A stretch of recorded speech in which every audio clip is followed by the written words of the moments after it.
Virudhachalam Danish mission மேல்நிலைப் பள்ளியில் மாணவர்களுக்கு கண் சிகிச்சை முகாம்.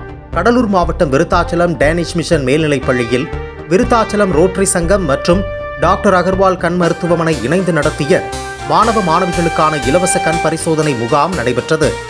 இந்நிகழ்ச்சிக்கு பள்ளி தலைமை ஆசிரியர் டாக்டர் VM பிரேம்குமார் தலைமை தாங்கினார். ரோட்டரி சங்க தலைவர் திரு T அசோக் குமார் மற்றும் project chairman Thiru A Amjad Hussain முன்னிலை வகித்தனர். கண் பரிசோதனை துவக்க நிகழ்ச்சியில் ரோட்டரி சங்க உறுப்பினர்கள் மற்றும் டாக்டர் அகர்வால் கண் மருத்துவமனை மருத்துவர்கள் கலந்து கொண்டனர். 6 முதல் 12ஆம் வகுப்பு மாணவர்கள் மற்றும் ஆசிரியர்கள் அனைவருக்கும் கண் பரிசோதனை நடைபெற்றது. கண்ணில் குறைபாடு கண்டறியப்பட்ட மாணவ மாணவிகளுக்கு டாக்டர் அகர்வால் கண் மருத்துவமனை மூலம் சிகிச்சை அளிக்க பரிந்துரை செய்யப்பட்டது.